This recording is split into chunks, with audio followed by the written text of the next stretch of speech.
Mr. Silent Channel. Please don't skip the ads. Kabanata 3221 Hindi kailanman nahaharap. Kung gayon, problemahin si Jiang. Kapatid, tulungan mo siya, gagamitin ko ang batas ng kalupitan para hikayatin siyang bumitaw ng paunti-unti. Magalang na sabi ni Yelong Yuan. Huwag kang mag-alala, sa Mirage, ginagarantiya ko na hindi kanya sasaktan. Jiang. Sabi, winagiway ang kamay, at may lumabas na ripple sa harapan niya. Ang Dark Magic God ay sumisigaw ng ligaw sa loob, at hinayaan si Jiang na lumabas para lumaban. Hoy, hindi niya tayo nakikita, maaari mong harapin ang espasyo kung nasaan siya at gamitin ang iyong walang pusong batas. Hindi mapigilan ni Yelong Yuan na mamangha. Bagaman ang batas na ito ng Mirage ay napakahina sa pag-atake, ang depensa nito ay talagang mahusay. Sa tulong ng isang malakas na tao tulad ni Brother Jiang, hindi katakataka na nagawa ni Ye Fan na gawing panganib ang panganib sa ilalim ng pag-atake ng dalawang kaharian. Sa panig ng Protoss, binibigyang pansin at sinusundan din nila ang digmaang ito. Narinig din ito ni Yelong Yuan. Ouch! Kapatid na Long Yuan, ang sinabi mo. May ginagawa lang ako, ang Sword God Lord at Sanjo ang tunay na powerhouses na nagdadala ng kapangyarihan. Ngumiti si Jiang Yan. Hindi gaanong chismis, sinimulan ni Yelong Yuan na gamitin ang batas ng kawalan ng puso para magkaroon ng impluensya sa Dark Claw God. Gaano man kabaliw ang sigaw ng Dark Claw God, ngunit pagkatapos niyang patuloy na abalahin ng Heartless Law, ang bangis ng kanyang katawan ay patuloy na hamina. Tulad ng pagpapakulo ng Polakas sa maligamgam na tubig, pagkatapos ng 2 buong araw ng paglilinis, ang Dark Dharma God ay nagbago mula sa manek sa simula hanggang sa isang marupok na hitsura. Ang madilim na batas na Diyos ay nasa Mirage, patuloy na umiiyak, na para bang inaalala ang mga paghihirap na dinanas niya sa kanyang buhay, at pakiramdam na ang buhay ay mas mabuti kaysa sa kamatayan. Diyos. Sinta, ang mga monghe sa bansang Budista ng Aragorn ay may something. Jiang. Sinabi, ang layunin ng espada ay pinagsama sa Budismo, at pagkatapos ay napagtanto niya ang gayong batas. Hikayatin ang mga tao na maging mahusay sa espada. Magkita tayo sa unang pagkakataon. Kuya Jiang, palabasin mo siya, hindi na siya maninakit ng sinuman. Hayaan. Palabasin siya. Nag-alinlangan si Jiang He, hindi maganda, ang kanyang dark magic ay may espasyo para mag-teleport, at kung ito ay tumakas, mahirap itong hulihin muli. Hindi, ngayon siya ay nahuhulog sa kanyang puso. Sa gitna ng paghihirap, dinala ko siya sa Aragon, sa templo, upang bigyan siya ng bagong buhay. Jiang. Walang choice kundi alisin ang Mirage. Sa sandaling ito ay tinanggal, isang itim na gintong apoy ng Phoenix ay biglang naging isang malaking masamang espada at nahulog mula sa langit. Pulang lotus soy huwang yan. Tanging ang tunog ng nagliliyab na pagsabog ang narinig, ang alon ng init ay dumaan, at ang itim na apoy ay tumaas sa kalangitan. Sa halijing itim at gininto ang apoy na ito, ang madilim na Diyos ng batas ay ganap na nawasak. Sa pagkakataong ito, dahil gusto na lang niyang mamatay, hindi na niya inilunsad ang sumpa ng puot. Feng Yan sa antas ng emperador. Miss Xiao Ziner. Natigilan si Jiang Yan, ngunit hindi niya inaasahan na may tao sa labas na naghihintay para sa huling pagbitay. Si Xiao Ziner, na nakasuot ng pulang damit at may lumilipad na mahabang buhok, ay lumutang pababa na parang pulang lotus fairy. Long time no see, Uncle Long Yuan. Si Xiao Ziner ay itinuring na kasamahan ng Ye Brothers noon, at nakaramdam siya ng kaunting emosyon nang makita niya itong muli. Ziner, bakit mo siya gustong patayin? Wala na siyang pusong lumaban ng husto. Sumimangot si Ye Long Yuan. Kung hindi siya mamamatay, ang Dark Temple ay hindi makakatanggap ng bagong may-ari. Anyway, puno siya ng kasamaan, at gusto pa niyang ilipat ang kanyang ina at si Tuan Chuan. Walang masama kung patayin siya. Hiniling ka rin ni Su Qingzhou na sumama. Nagkibit-balikat si Xiao Ziner, nang hindi ito itinanggi. Napabuntong hininga si Ye Long Yuan at umiling, siya ay talagang mapagpasyang babae. Uncle Long Yuan, isa kang walang awa na tao sa Yinlong noon. Ngayon ay nagpractice ka na ng Budismo. Sa pagtingin sa iyong layunin sa espada at mga batas, mayroong mga bagay na Budista at damit ng monghe. Gusto mo bang maging monghe? Hindi makapaniwala si Xiao Ziner. Pagkatapos kong makipaghiwalay kay Ye Fan sa Aragon noong huling pagkakataon, sinundan ko si Master Chen para magsanay. Gusto ko talagang maging monghe. Pagkatapos ng napakaraming karanasan, pakiramdam ko ang nakaraan ay ang lahat ng aking kinahuhumalingan. Ngunit hindi ako tinanggap ni Master Liu Chen, sinabi na ang aking 6 na pandama ay marumi, at hindi pa talaga ako umabot sa oras para maging monghe. Pagkatapos mag-isip tungkol dito, sa palagay ko gusto ko pa ring makipag-chat kay Ye Fan. Nagpakawala si Xiao Ziner ng, at niyakap ang sarili. Nawala na lahat ng goosebumps, huwag mong sabihin Uncle Long Yuan, sumasakit ang ulo ko sa pakikinig. I'm still happy na gusto mong tumulong. Maraming level, may isa pang pag-asa, tapos balik tayo. Templong mekanikal. Nang ibalik ni Xiao Ziner si Ye Long Yuan, alam na ng mga babae.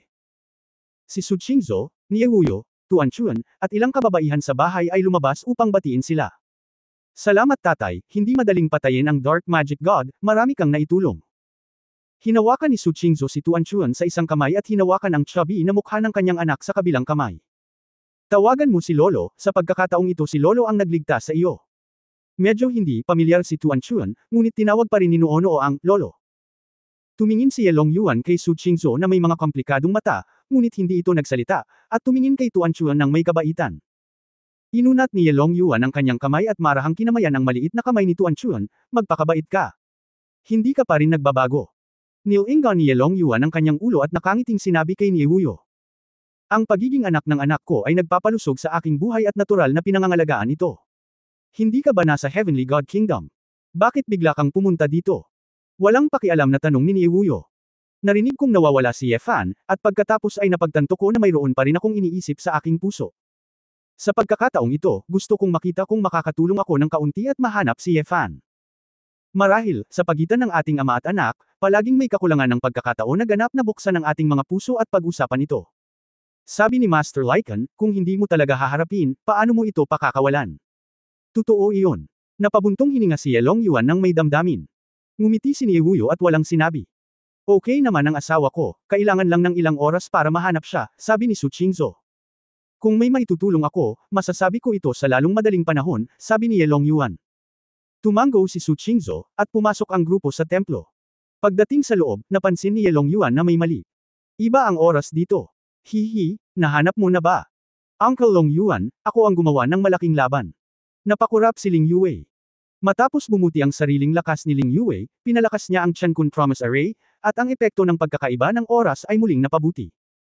Isang araw sa labas, sa loob ay maaaring pahabain ng halos 2 taon. Bagamat sinasabing mahaba ang panahon, ang base ng paglilinang ay hindi naman tataas ng kung magkano.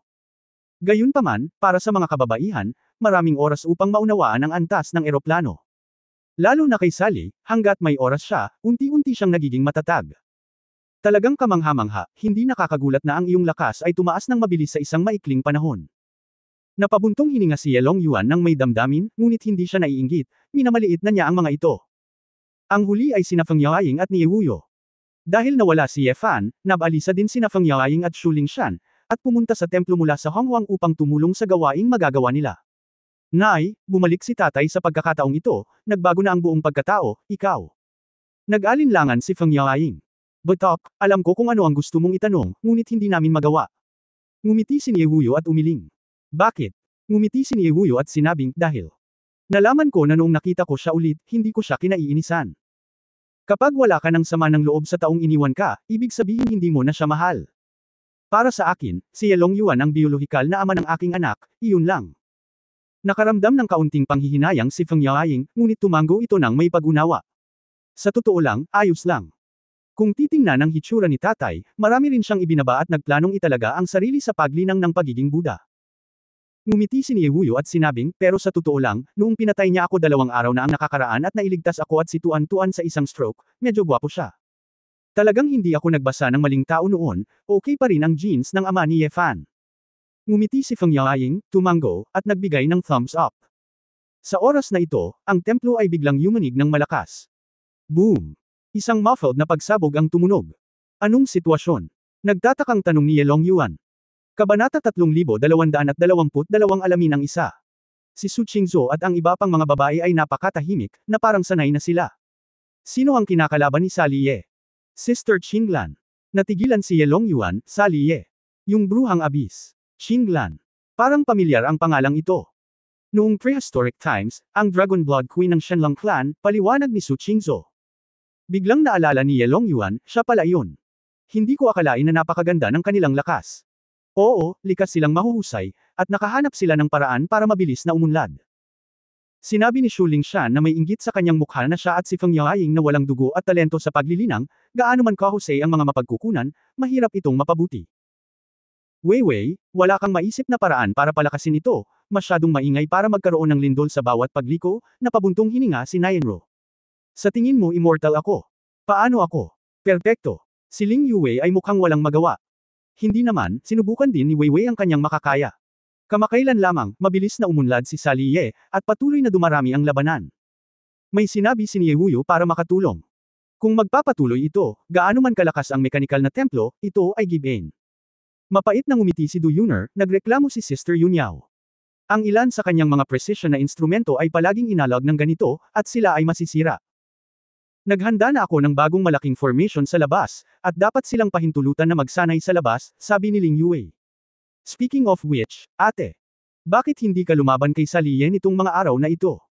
Hindi mo ba pinakagusto ang aktwal na pagsasanay sa labanan? Napatingin si Du Yuner kay Xiao Ziner nang may pagtataka. Hindi ako haharap sa Dark Magic God. Umiwas ang mga mata ni Xiao Ziner. Hindi tama iyan, tumigil ka sa pakikipag-usap kay Saliye ilang araw na ang nakakaraan. Si Ziner ay may pakiramdam ng krisis, sa palagay ko ay magtatagal ng mas maraming oras para talunin niya si Saliye. Kung magpapatuloy ito, hindi ito magtatagal. Tinatansya na sina Saliye at Ziner ay mananalo o matalo, makitid na sabi ni Shu Lingshan. Namula si Xiao Ziner, paano naman? Malayo pa. Hindi ako seryoso. Ate, nagkakamali ka, sarili natin si Sally, hindi mo ako mapipigilan na sundan ako dahil lang sa sarili mong mukha, nagpractice siya. Maagang lumaki siya at marami siyang maitutulong, sabi ni Du Yuner. Alam ko. Yuner, tinuruan mo na naman ako ng leksyon. Magpapahinga lang ako ng ilang araw at magtrabaho kasama si Qinglan. Sino sa tingin mo ako? Ngumuso si Xiao Ziner. Ang mga babae ay hindi napigil ang tumawa, pinapanood ang kanilang kapatid na babae na nagtuturo sa kanilang kapatid, bagaman hindi ito nakakagulat, nakita pa rin nila itong nakakatawa. Pagdating niya sa laboratorio, galit na galit si Chu Yunyao. Sa isang araw, lumabas ka kaagad sa lab ko. Sapat na ako. Mahigit 100 lindol sa isang araw, paano ako magsasaliksik tungkol dito? Itatayo na ang malaking formation sa labas ni Sister Wei. Nang makita si Su Qingzhou at ang iba pa na dinadala si Yelong Yuan, si Ji Wanqing ay nagmamadaling lumapit upang batiin siya. Tito, matagal nang hindi nagkita. Wanqing, nandito ka rin ba? Napabuntong hininga si Yelong Yuan nang may damdamin. Itinaas din ni Chu Yunyao ang kanyang kamay sa oras na ito, nagbabalak na kumustahin. Pagkatapos ng lahat, siya ay dating nag-aatubili na maging isang kasamahan. Pagkatapos ng maikling pagsasalaysay, nagtanong si Yelong Yuan tungkol sa kasalukuyang sitwasyon. Nalaman ko na kailangang hayaang kilalanin ng 5 templo ang kanilang mga Panginoon bago mabuksan ang Interstellar Teleportation Formation. Kumunot ang noo ni Yelong Yuan at sinabing, ilan na ang mayroon ngayon. Ngayon, ang Temple of Creation ay may Ayer, at ang Temple of Doom ay may Doom. Ang liwanag, kadiliman, at mga elemento ay naghihintay para sa mga bagong may-ari. Ayon sa Ayer at Doomsday, ang templo ay hindi lamang kumikilala sa malakas, ngunit dapat magkaroon ng parehong mga katangian tulad ng templo. Sa madaling salita, ang templo ay espiritual, at tanging ang mga nakakaunawa sa templo ang maaaring maging Diyos ng batas. Sinabi ni Su Qingzhou, ang templo ng mga elemento ay medyo madali sa lahat ng mga dinastiya, dahil hindi kakaunti ang mga eroplano na maaaring gumamit ng maraming elemento ng sabay-sabay. Marahil, maaari kong subukan ang templo ng liwanag, sabi ni Yelong Yuan. Tama, ang layunin ni Brother Long Yuan ay kumikinang ng maliwanag, napakaliwanag, Jiang. Papuri sa gilid. Umiling si Su Qingzhou, tatay, sana pumunta ka sa templo ng kadiliman at subukan. Kadiliman? Bakit? Naguguluhan si Yelong Yuan. Maaari mong hayaan ang madilim na batas na Diyos na palayain ang kanyang mga kinahuhumalingan, na nagpapakita na ikaw ang higit na nakakaunawa sa puso ng madilim na batas ng Diyos. Tanging ang mga tunay na nahulog sa kadiliman ang makakaunawa sa kadiliman. Sabi ni Su Qingzhou na may malalim na ekspresyon. Lahat ng tao sa paligid ay natigilan at tumingin kay Yelong Yuan na may pag-iisip. Sa pag-iisip sa karanasan ni Yelong Yuan, tila. Talagang nahihirapan siya sa kadiliman. Nagulat si Yelong Yuan, at pagkaraan ng ilang sandali, napangiti siya ng maluwag. Hindi ka takataka na maaari kang makakuha ng napakaraming tao na magtiwala sa iyo, palibutan ka, at ang iyong mga salita ay napakakumbinsi. Okay, pupunta ako sa Dark Temple at susubukan ko, gayunpaman, wala akong maitutulong sa iyo sa anumang bagay. Ngumiti si Su Qingzhou at tumango, salamat tatay. Hindi masyadong nanatili si Yelong Yuan. Matapos malaman ang tungkol sa sitwasyon, kumuha siya ng communicator at dumiretso sa Dark Temple. Pagkatapos maghiwa-hiwalay ang lahat, pumunta si Su Qingzhou sa tabi ni Chu Yunyao. Ngayon ko lang narinig ang malakas mong boses, at mukhang naka-recover ka na. Kung hindi, kaya mo bang wala ako? Tinitigan ni Chu Yunyao ang isang holographic na imahe, patuloy itong pinapatakbo, na parang nagdidisenyo siya ng ilang uri ng holographic na imahe. Bagong kagamitan. Sa pagbagsak ng iyong mga paniniwala, maaari bang mapanatili ang iyong sigasig para sa siyentipikong pananaliksik? Nag-collapse. Paano ito magiging posible? Gumugol lang ako ng ilang oras sa pag-iisip ng isang bagay. Ano? Lahat ng nagawa ni Yewuya, mapapatunayan lamang nito na mayroon din siyang mga pagnanasa, at may isang bagay na hindi makukuha ni Yewuya. So ano? Kaya, hindi si Yewuya ang pinakamataas na pag-iral, at mayroon din siyang mga bagay na hindi niya maintindihan, hindi, at hindi. Matalim ang mga mata ni Chu Yunyao. Dahil hindi siya kumakatawan sa supremacy, bakit ako maniniwala na ang kanyang sinabi ay ang tunay na katotohanan? Napangiti si Su Qingzhou, aliwin mo ang iyong sarili, magaling ka dito. Kung gusto mong umiyak, umiyak ka, hindi kita pagtatawanan. MS Zhenggong, dapat mong alalahanin ang mga templong iyon. Naiinis na sinabi ni Chu Yunyao, nasaan ang templo ng liwanag? May choice ka ba? Ang Diyos ng batas ay hindi maaaring lumitaw sa isang hilera sa isang maikling panahon. Maaari mo ring magmakaawa sa akin at pagsilbihan ako sa isang komportableng kalagayan. Maaaring hindi magtatagal bago ako lumikha ng isang teleportation device na maaaring pumunta sa malayong mabituing kalangitan. Ngumisi si Su Qingzhou, hindi mo kailangang mag-alala tungkol dito.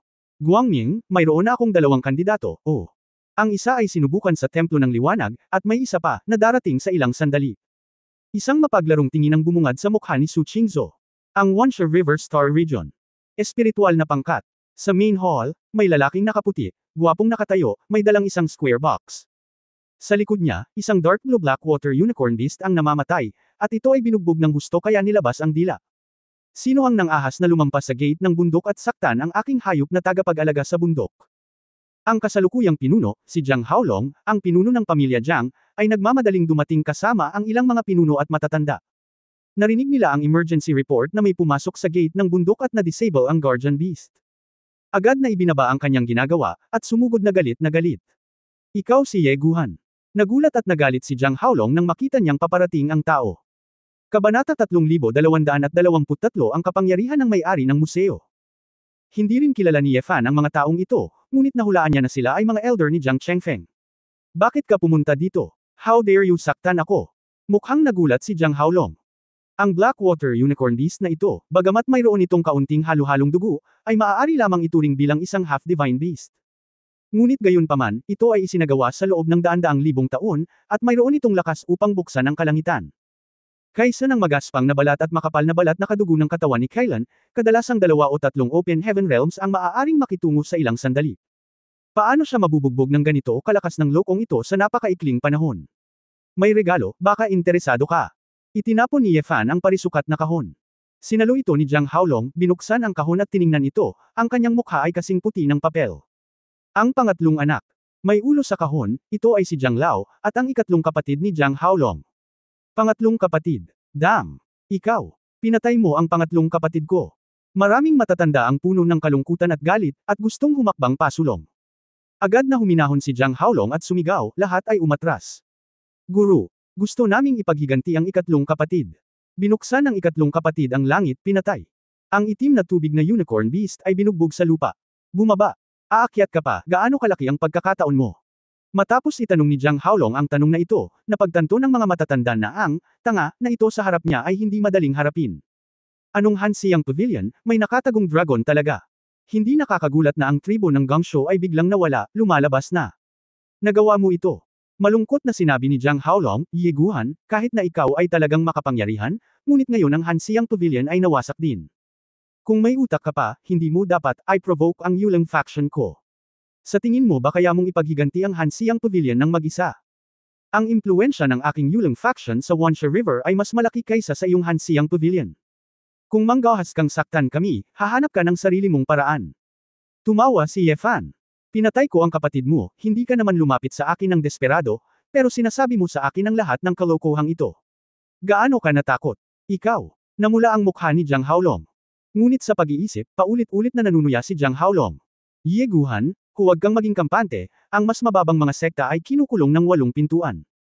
Nawasak ang Hansiyang Pavilion dahil hinamon ito ng tribong Gangshuo. Pumunta ka sa pangkat kong Yulang upang maghiganti, ang pag-asa lamang sa ulo ng aking ikatlong kapatid ay hindi gaanong katibayan. Kung maglakas loob kang kumilos ng walang ingat, ipapadala ni Dwimon ang kagalang-galang na Diyos upang harapin ka. Ang aming Yulang faction ay kailangan lang maghintay at makita kung kailan ka nalinis.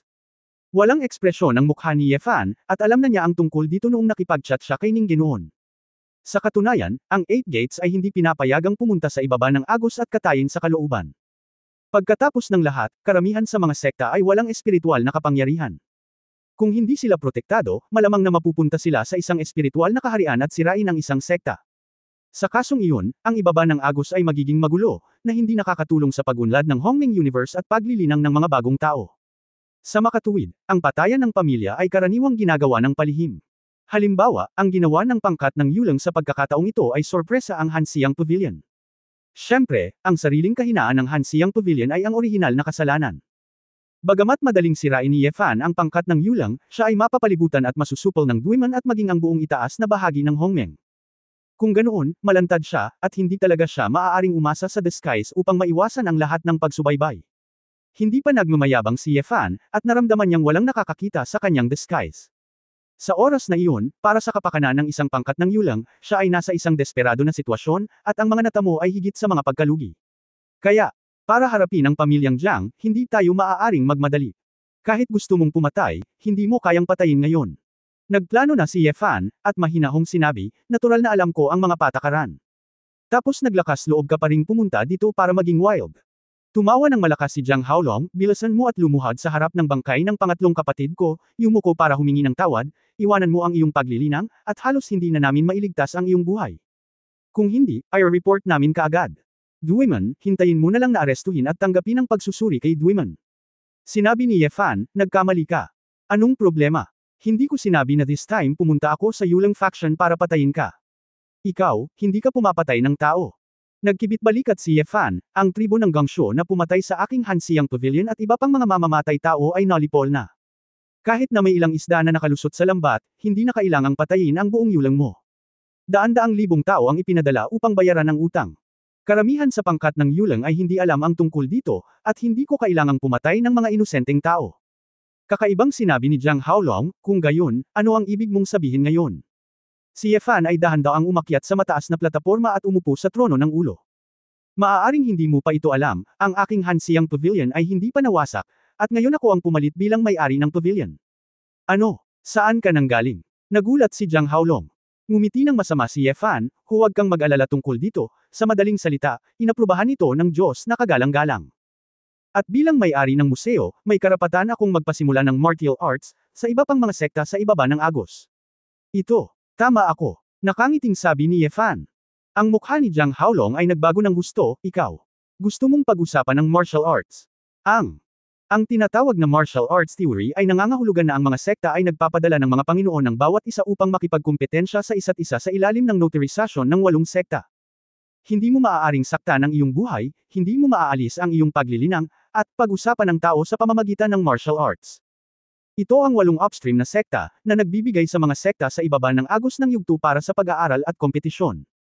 Hindi ito makakasakit sa mga buto, ngunit maaari itong gumawa ng pagkakaiba sa pagitan ng mga sekta at isang malusog na kompetisyon. Siyempre, may mga paghihigpit sa martial arts. Sa loob ng 10 taon, ang 2 sekta ay maaari lamang magpasimula sa isa't isa hanggang 3 beses. Pagkatapos ng lahat, mayroong 8 upstream na sekta, at walang oras upang panuurin ang mga labanan sa pagitan ng mga sekta araw-araw.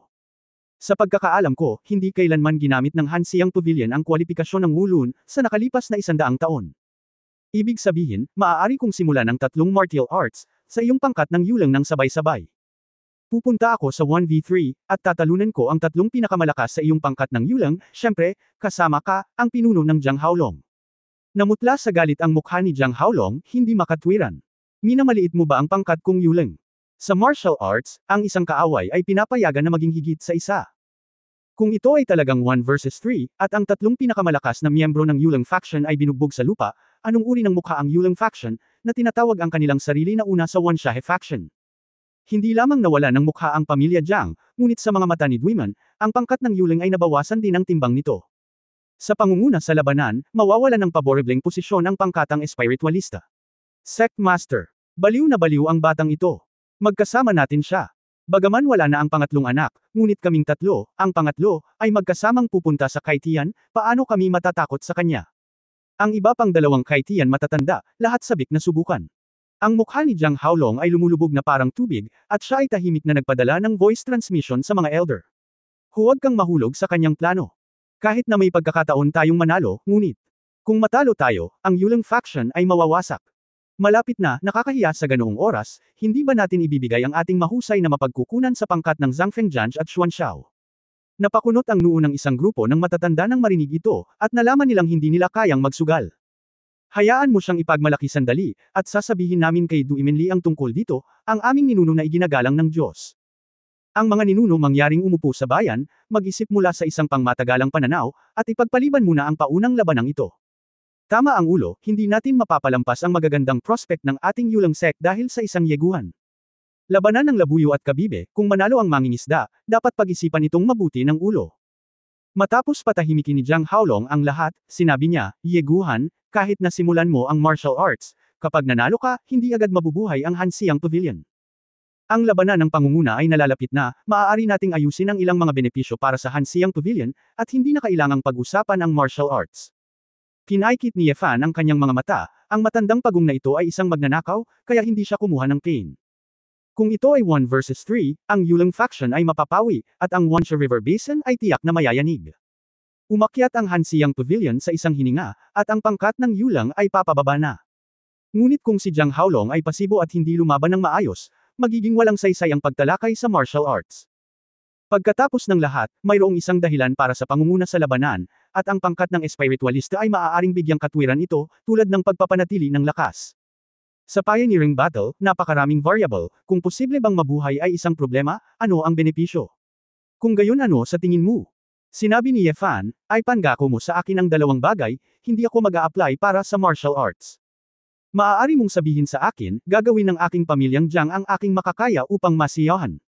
Ang unang bagay, gusto ko ang Phoenix Yuanji Pil mula sa iyong pangkat ng Yulang. Kabanata 3224 na Ghost City. Ni hindi alam ni Ye Fan kung ang Yulang faction ay may Yuanji Dan. Panay bulag ang kahilingang ito. Kahit anong mangyari, pinipilit niya.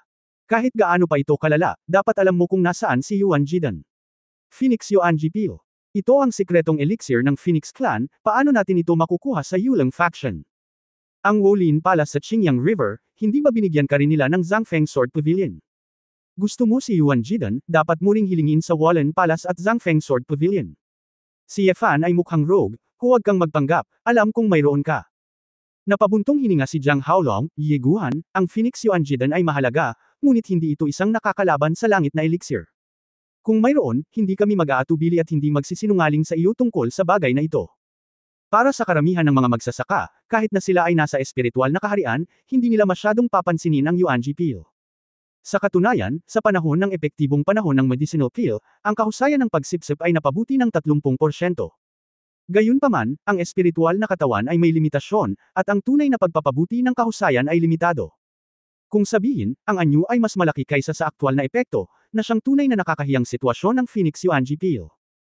Ito ay hindi hihigit sa katotohanan na kakaunti ang mga babaeng Phoenix na maaaring magpino, at hindi marami ang handang magpino, kaya tumaas ang halaga ng Yuanji Pil.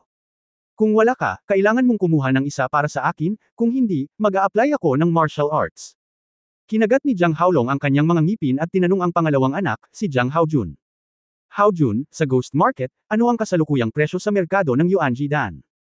Kuya, sa pagkakaalam ko, dapat ay 500,000 kristal na barya. 500,000. Sobrang mahal. Ang bagay na ito, bagamat karaniwan ang epekto, ay bihira. Ginagamit ito ng maraming itim na mga ngalakal sa Ghost Market bilang isang koleksyon na may halaga. Napabuntong hininga si Jiang Haolong, Master Ye, narinig mo rin na ang isang Yuanji Pil ay 500,000 crystal coins. So, bibigyan ka namin ng 500,000 crystal coins, ikaw mismo ang makakabili nito, paano? Sumimangot si Ye Fan, Ghost Market. Anong ibig mong sabihin? Wala kang alam sa Ghost Market. Natigilan sandali si Jiang Haolong, pagkatapos ay sinabing may kagaanan, wala kang masyadong alam tungkol sa mundo, kaya normal lang kung hindi mo ito naiintindihan. Ang tinatawag na Ghost Market ay ang kolektibong pangalan ng libu-libong black market sa pagitan ng upstream at downstream ng Hongmeng. Bagaman ang sangkatauhan ay nangingibabaw sa Hongmeng Universe, ang mga halimaw ay napakalaki sa bilang at sinasakop pa rin ang karamihan sa mga starfield. Bilang resulta, ang iba't ibang grupo ng etniko ay magtitipon sa mga lugar na ito upang magsagawa ng mga transaksyon sa black market. Dahil ang mga black market na ito ay mali-mali, tulad ng mga multo at multo, kung minsan ay lumilitaw ang mga ito at kung minsan ay nawawala, kaya tinawag silang mga ghost market. Ang bentahe ng black market trading ay maaari itong pagsamasamahin ng mga mapagkukunan mula sa buong Hongmeng, at anumang kakaibang bagay ay lilito. Kabilang ang ilang mga pangangalakal ng alipin na wala sa mesa, At ang pagbebenta ng mga ninakaw na kalakal mula sa hindi kilalang mga mapagkukunan, maaari lamang itong gawin doon. Gayunpaman, dahil ang Ghost City ay kabilang sa isang unsupervised area, ang mga patakaran ng Hongming Universe ay katumbas din ng wala. Ang iba't ibang pagdukot, pangangikil ay madalas na nangyayari sa negosyo. Sa Ghost Market, ang mga tao sa pangkalahatan ay nagbabalat kayo upang maiwasang ibunyag ang kanilang mga pagkakakilanlan, at kahit na itago ang kanilang mga bloodline at pamamaraan. Ang kinatatakutan ko, pagkatapos ma-identify, magiging hindi ligtas, tapos, napakagulo doon. Siyempre, sa pangkalahatan, kung ito ay isang kilalang kumpanya ng Ghost Market, binibigyang pansin pa rin ito ang kredibilidad. Ang mga malalaking negosyong bahay na iyon ay sinasabing may hunging background sa likod nila, at maraming mga masters ng espiritual na kaharian. Mayroon pa itong magandang relasyon sa iba't ibang makapangyarihang halimaw at sagradong hayop. Kaya, karaniwang walang sino man ang sisira sa negosyo ng malalaking kumpanya. Basta kukuha ka ng mga kristal na barya at pumunta sa malalaking tindahang iyon para bumili ng Yuan Jidan, walang magiging problema. Sinabi rin ni Jiang Haojun, Master Ye, wala talaga kaming Yuan Jidan, 500,000 crystal coin, marami. Hindi nagbago ang mukha ni Ye Fan, ngunit tuwang-tuwa siya. I read those books before, pero hindi ko alam na may ghost market. Mukhang kailangan kong pumunta doon, hindi lang para kay Yuan Jidan, kundi pati na rin sa iba't ibang espiritual na materyales. Okay, pagkatapos ay nag-aatubili akong tanggapin ito. Talagang marami ang 500,000 kristal na barya. Lahat ng crystal ore na nakolekta ni Ye Fan mula sa Gangshu Tribe at Hansiang Pavilion noon, tinatayang pagkatapos itong pinuin, ito ay magmumukha lamang na 1,000,000 kristal na barya. Si Jiang Haolong ay personal na naghatid ng isang bag ng mga kristal na barya kay Ye Fan, ang kanyang mukha ay puno ng sakit sa laman. Master Ye, ang unang bagay na ito ay naging sanhi ng pagdugo ng aking Yulang faction. Ang pangalawang bagay, huwag masyadong lumayo. Ang isang grupo ng mga matatanda ni Jiang ay mukhang sobrang pangit. Kung hindi dahil sa isang kritikal na sandali, hindi nila gugustuhing maranasan ang paitong pagkawalang ito. Ngumiti si Ye Fan at sinabi, ang apo mong si Jiang Chengfeng ay may pribadong pagpupulong kay Bai Chenluo. Hindi ba tamang etiquette? Ang mukha ni Jiang Haolong ay, gaya ng inaasahan. Hindi sapat, umiling si Ye Fan, ayaw mo bang sumakay sa hangin hanggang sa mamatay? Sumimangot si Jiang Haolong. Kung ito ang kaso, hindi ito matatanggap ng pamilya Jiang. Pagkatapos ng lahat, si Jiang Chengfeng ang kinikilala nilang tagapagmana, at pupunta siya sa 8 pinto sa hinaharap. Ngumisi si Ye Fan sa kanyang puso, kung talagang gusto niyang mamatay siya, magagawa niya ito ng palihim.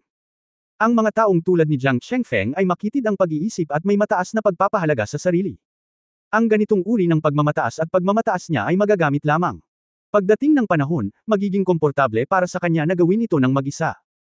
Hindi posible ang kamatayan, gusto kong lumuhad si Jiang Chengfeng at aminin ang kanyang pagkakamali, aminin na nagnanasa siya sa mapapangasawa ng iba, at walang kahihiyan. Kung hindi mo maibuka ang iyong bibig, wala itong problema. Kowtow sa akin ng 3 beses at sampilan ang iyong sarili ng 3 beses, at halos hindi ko ito matatanggap. Ngumisi si Ye Fan. Gusto mong lumuhad sa hangin. Si Jiang Haolong at ang iba pa ay mukhang malungkot. Chief Jiang, kasalanan niya kung ninakawan ng apo mo ang nobyo ko. Kahit nabaliin ko ang kanyang binti sa publiko, wala siyang masasabi. Sa kabaligtaran, makakakuha pa rin ako ng magandang reputasyon. Umaasa ka, ang usaping ito ay sarado ng pribado, o umaasa ka ba? Ang apo mo ay kilalang kilala. Ikaw. Nagngangalit si Jiang Haolong ng kanyang mga ngipin. Mabilis silang hinikayat ng isang grupo ng mga matatanda ni Jiang sa pamamagitan ng sound transmission. Kuya, tama siya, hindi niya kalaban si Chengfeng. Kung lalaban siya kay Chengfeng para kay Bai Chenluo, malaking kabiguan ang mararanasan ni Chengfeng. Saglit, naghahanap ng pagkakataon na patayin ang batang ito sa panahon ng pioneering battle. Sa oras na iyon, si Bai Chenluo ay magiging balo, at madali siyang madala dito sa hangin. Hindi sulit na kaladkarin ang buong pangkat ng Yulang sa Kumunoy para sa kapakanan ng kasalukuyan. Si Jiang Haolong ay lihim na hindi nasisiyahan, pagkatapos ng lahat, ito ay hindi nila apo, hindi sila masyadong mahihirapan. Gayunpaman, tama rin ang mga tao sa bawat silid. Kung ikukumpara sa mga interes ng pangkat ng Yulang, pansamantalang walang silbi si Jiang Chengfeng, at maaaring baliwalain. Okay, hahayaan kong bumalik si Chengfeng at humingi ng tawad sa may-ari ng pavilion. Pinigilan ni Jiang Haolong ang kanyang galit, kinuha ang Jade Talisman, at nakipag-usap sa pamamagitan ng voice transmission. Chengfeng, ang kasal mo at ni Bai Chenluo. Hindi dapat isagawa. Ano? Lolo, anong ibig mong sabihin? Maikling ipinaliwanag ni Jiang Haolong ang sitwasyon dito, ang tanggang iyon ay nagpapanggap sa lahat ng oras. Paano ito posible? Ang katotohanan ay nasa harap mo. Pero lolo, hindi ako nakakasundo. Ang Yulang faction natin ay hindi ang Gangshu tribe, ano ang magagawa niya sa atin? Sheng Feng, makinig ka kay Lolo, kung hindi mo matiis, gagawa ka ng malalaking plano. Nagkamali kami ng kalkula sa Hansiang Pavilion. Minamaliit ko pa itong yeguhan. Bumalik ka muna at magtiis ka sa pagkakataong ito. Sa hinaharap, hindi pa rin makakatakas si Bai Chenluo mula sa iyong palad. Natahimik sandali si Jiang Chengfeng doon bago sinabing, I see, tapos babalik ang apo. Pagkatapos ng komunikasyon, lumabas si Jiang Chengfeng sa silid ng panauhin ngayon, Young Master, may balita ba ang Sect Master? Tanong ng katulong sa pintuan, pinaikit ni Jiang Chengfeng ang kanyang mga mata, bueno, pumunta ka at sabihin kay Sect Master Bai na may mahalagang gagawin ang pangkat ng Yuleng, at si Lolo at ang iba ay walang oras para dumalo sa kasal. Papakasalan ko si Elder Bai Chenluo ngayong gabi. Ang kasal ay maaaring simple, at hindi na kailangan para sa isang malaking piging. Ibabalik ko si Chenluo sa Yuleng Sect bukas ng umaga. Kabanata 3225 Pagnanakaw sa bahay. Pagkarinig nito ay baka sa mukha niya ang pagkagulat. Young Master. Ano ang nangyari sa pinto? Hindi man lang dumating ang pinuno ng bahay sa kasal mo. Tumigil ka sa pagsasalita ng walang kaparirikan. Bilasan mo at iulat mo. Galit na pinagalitan ni Jiang Chengfeng. Nagpasya na siya na samantalahin ang usapin ng Hansiang Pavilion at makuha si Bai Chenluo sa kanyang mga kamay bago ito kumalat. Kapag naluto ang hilaw na bigas, ang isang konserbatibong babae na tulad ni Bai Chenluo ay makakasama lamang niya. Hindi siya naniwala, anong kayang gawin ni Ye Guhan sa Young Master ng pamilya Jiang. Ang entourage ay hindi nang ahas na magtanong pa, at nagmadaling ipaalam sa pamilya Bai. Nagulat si Bai Zhongkang at ang iba pa nang marinig na si Jiang Chengfeng ay magkakaroon ng kasal ngayong gabi. Kahit na si Bai Chenluo ay may mababang katayuan, si Jiang Chengfeng ay ang Young Master ng Yuleng Sect. Ang kasal na ito ay dapat maging isang masiglang pag-iibigan. Nagmamadaling dinala ni Bai Jingting ang isang grupo ng mga tao sa Chenloya. Young Master Jiang, ikakasal ka ba talaga kay Chenluo ngayong gabi? Nabanggit na ito ni Jiang Chengfeng kay Bai Chenluo. Si Bai Chenluo ay puno ng pagtutol, at ang kanyang mukha ay natural na malamig. Tito, kakaiba yata ang bagay na ito, bakit bigla mo akong hinihimok na magpakasal? Bakit hindi dumarating ang mga taga-Yuleng faction? Bai Chenluo, pansinin ang iyong pagkakakilanlan. Si Jiang Chengfeng ay biglang naging madilim at malamig. Anak ka lang ng isang mortal, paano ka magugustuhan ng lolo ko at ng iba pa? Kakaiba kung pumunta sila dito para dumalo sa kasal namin. Pagkatapos ng pagsamba ngayong gabi, ibabalik kita bukas at magdaraos ng isang piging sa Royal Spirit Sect, na naaayon sa mga patakaran. Wala ako sa pamilya, kaya bakit mag-abala dito? Hindi kumbinsido si Bai Chenluo, since so, bakit kailangan mo munang magpakasal dito? Hindi ba mas madali para sa akin na pumunta sa Royal Spirit Sect kasama ka? Hindi ka karapat-dapat na makipag-usap sa akin tungkol sa mga kondisyon. Masunod ka lang. Jiang Chengfeng, ano ang tinatago mo? May mali ba sa Hansiang Pavilion? Naghinala si Bai Chenluo. Haha, ang Hansiang Pavilion ay nawasak, ano ang maaaring mangyari? Bai Jingting. Bumantong hininga, dahil may ganoong kahilingan si Young Master Jiang, natural na susubukan namin ang aming makakaya upang matugunan ito. Kasal, kung gayon hindi sila maaaring ikasal sa pangkat ng Yuleng sa Zhangfeng Janj.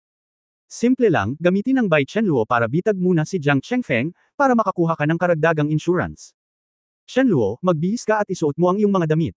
Feng Guangxia, pakakasalan ko si Jiang Gongzi ngayong gabi. Tio, ang bagay na ito. Manahimik ka. Hayaan mo na si Little Orange, dalhin mo ang iyong mga babae para magbihis. Hindi nasisiyahang sinabi ni Bai Jingting, kailangan nating ayusin ang auditorium, abala tayo. Sinundan ni Xiaoju si Bai Chenluo sa boudoir. Xiaoju, hindi pa rin tama ang pakiramdam ko. Oo, babae, akala ko noon ay banayad at matikas si Jiang Gongzi, napakahusay, ngunit ngayon ay biglang mabangis. Ju Duzo. Hindi ko alam. Anong meron kay Ye Guhan? Girl, huwag mo na siyang isipin, mamamatay siya kapag bumalik siya, I guess. Buried in the snow long ago. Kinagat ni Bai Chenluo ang kanyang labi, ang kanyang mga mata ay namula, girl, bakit hindi ka? Tumakas. Bagamat umaasa si Xiaoju na makakasama mo noon si Jiang Gongzi, ngunit hindi masaya ang babae, at hindi rin masaya si Xiaoju. Escape. Saan tatakas? At ikaw at tatay, ano ang dapat nating gawin? Napaluha si Xiaoju at malapit nang umiyak. Kinasusuklaman lamang niya na siya ay walang silbi at hindi makakatulong, ngunit kinuha bilang isang hostage. Ito ang buhay, Xiaoju, magpalit ka ng damit. Sumang-ayon si Jiang Chengfeng. On. Sa gilid ng pangkat ng Yuleng, tanong ni Ye Fan. Nangako si Chengfeng at babalik. Gaano katagal ang paglalakbay? Kung umalis ka kaagad, dapat ay makabalik ka sa Yuleng Sect sa kalahating araw. Kalahating araw. Ikaw Fan. Hindi inaasahan na magkakaroon ng ganoong kalayuan sa pagitan ng Yuleng Sect at Zhangfeng Janj. Sa mahina, naramdaman ni Ye Fan na napakasimple ng pangako ni Jiang Chengfeng. Ang apo mo, parang hindi masyadong madaldal. Naaalala pa rin ang tono ni Jiang Chengfeng na nakikipag-usap kay Bai Chenluo sa kagubatan ng kawayan. Ang matigas at matigas na tono na iyon ay dapat na isang walang awa na tao. Master Ye, huwag kang mag-alala, naiintindihan pa rin ni Chengfeng ang pangkalahatang sitwasyon. Dahil pumayag siya, natural, babalik siya. Nag-aalala pa rin si Ye Fan, maaari mong kontakin muli si Jiang Chengfeng at hilingin sa kanya na ibigay ang Jade Talisman kay Bai Chenluo. Gusto kong kumpirmahin. Hindi ba kailangan? Para sa kapakanan ni Bai Chenluo, hindi magsisinungaling si Chengfeng sa aking lolo. Clan Master Jiang, sa tingin mo ba ay napakamadaling tao ng apo mo? Nag-alinlangan si Jiang Haolong at bumantong hininga, okay, tatawagan ko ulit si Chengfeng. Pagkatapos, muling nakikipag-usap sa simbolo ng Jade, iminungkahi ni Jiang Haolong na kausapin si Bai Chenluo. Lolo, nakaalis na ako para bumalik, hindi na kailangan ng kanan. So soon. Oo, napakahirap bumalik ulit. Sandali lang, hanggang saan ka makakabalik at makakabalik, para maaliwalas ang may-ari ng pavilion. Pagkatapos ng mahabang katahimikan doon, direktang pinutol ni UFO ang komunikasyon. Sumakay ka sa hangin. Sumakay sa hangin. Malaki ang pagbabago sa ekspresyon ni Jiang Haolong. Kuya, hindi na bababalik si Chengfeng. Itong tanga. Maglakas loob na suwayan ang utos ng Sect Master. Ngumisi si Ye Fan, tulad ng inaasahan, binalak ni Jiang Chengfeng na gawin ito ng paulit-ulit. Maaari mo bang kontakin si Bai Zhongkang? Walang Jade Talisman para makipag-ugnayan sa pamilya Bai. Ang pinakamabilis na komunikasyon ay tumatagal ng 2 oras. Sumimangot si Ye Fan at tumayo. Master Ye, pupunta ka ba sa Zhangfeng Sword Pavilion? Teres samahan na kita. Natakot si Jiang Haolong na saktan ni Ye Fan ang kanyang apo. Hindi na kailangan, pupunta ako mag-isa. Aabutin ng kalahating araw bago pumunta sa Zhangfeng Janj ng mas maaga. Kung magsisimba si Chengfeng ngayong gabi, huli na ang lahat. Kung gayon kailangan kong bumalik. Si Ye Fan ay walang pakialam sa grupong ito ng mga tao, at direktang itinapon ang Longyi, isang acceleration, at mabilis na inalis ang mga tao ng Jiang family. Isa talaga itong 5 kuko na gintong dragon. Masyadong mabilis. Hindi ko mahabol. Bumantong hininga ang isang grupo ng matatanda ng pamilya Jiang. Ano ba, kahit gaano pa kabilas, huli na, sundan natin, baka masama siya kay Chengfeng. Nang ang isang grupo ng mga master ng Royal Spirit Sect ay nagmamadaling magmadali.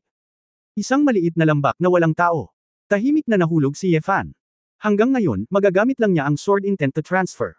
Bagamat ang paglipat ay hindi purong walang kapantay na layunin ng espada, hindi malaki ang panganib na ilantad ang sarili.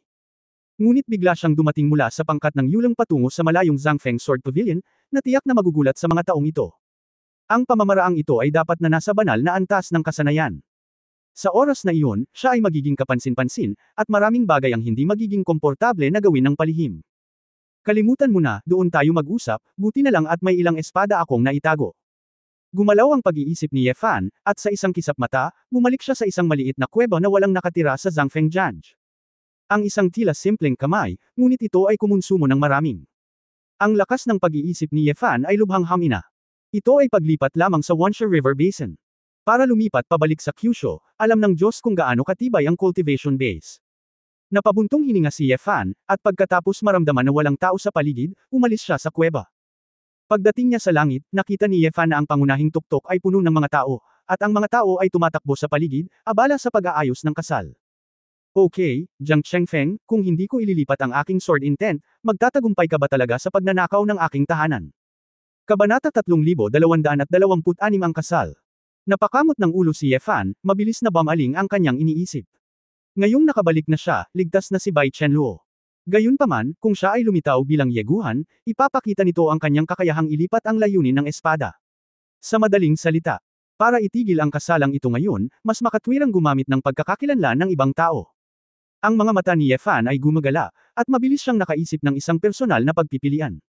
Sa oras na ito, ang pangunahing tuktok ng Janj, ang pulang ilaw ay nakabitin ng mataas. Ang iba't ibang silid ng pamilya Bai at ng mga matatanda ay sunod-sunod na dumating. Si Jiang Chengfeng, na nakasuot ng suit ng nobyo, ay nakatayo sa pangunahing bulwagan na may pagmamalaki at pag-asa. Sa labas ng pangunahing bulwagan, si Bai Chenluo ng Feng Guangxia, na sinamahan ng isang grupo ng mga katulong at ama na si Bai Jingming, ay mabagal na naglakad. Sa likod ng karamihan, ang mag-ina ni Wu Miaozhen ay mukhang malungkot. Isang kalapitang mababa ang lipad na ipinanganak mula sa isang babae, siya ay talagang mapalad na makapag-asawa sa pamilyang Jiang. Hinawakan ni Bai Chenqiong ang kanyang palda sa magkabilang kamay, maasim at galit.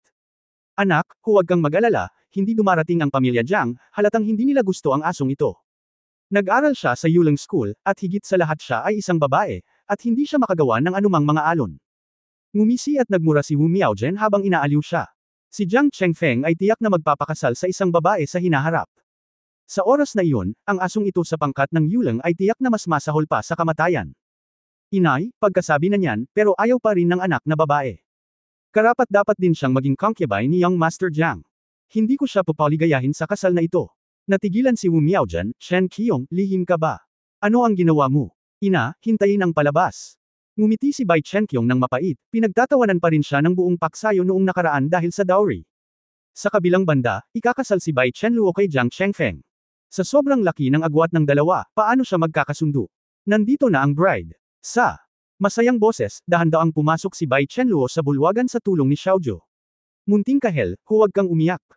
Ang voice transmission ni Bai Chenluo, dahil nalaman niyang si Xiaoju sa gilid ay nagpipigil ng luha. Tumango si Xiaoju at ngumuso. Hindi ko alam kung bakit, ngunit talagang nami-miss ni Xiaoju ang tanga na iyon.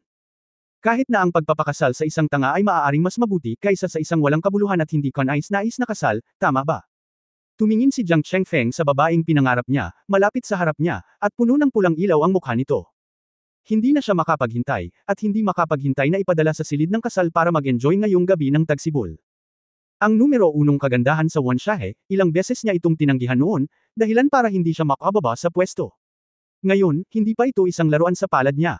Nang lumapit sa kanya ang nobya, hindi napigilan ni Jiang Chengfeng ang kanyang inner ecstasy. Lumapit si Jiang Chengfeng sa babae at bamulong. Shenluo, sinabi ko na kung ano ang gusto ni Jiang Chengfeng ay mapapasa akin din. Natahimik si Bai Chenluo. Siya ay kalmado, hindi galit, hindi malungkot. Marahil ang kanyang mga karanasan sa pagkabata ay naging dahilan upang wala siyang pag-asa para sa kanyang sariling buhay. Sa maikling panahon, may sinag ng araw na sumikat sa kanyang mundo. Parang hindi mabilang na mga gabi noong bata pa ako, sa madilim na silid na iyon, ang nanginginig na batang babae ay may mainit na yakap. Ngunit, nang magising siya, ito ay isang panaginip kung tutuusin. May mga bagay na nakatakdang hindi pag-aari niya. Nobya at lalaking ikakasal, sambahin ang langit at ang lupa. Si Bai Chenluo ay nalilito at magsisimulang sambahin ang simbahan. Biglaan, parang may tumusok sa balat niya sa likod.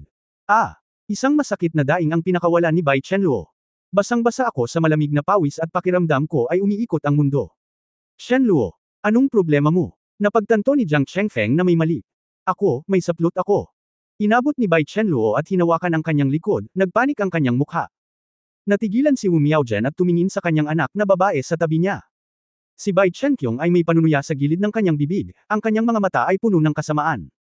Tingnan mo, may gumagalaw sa damit ni Elder Chenluo. Ito, isa bang buhay na nilalang? Nataranta si Xiaoju.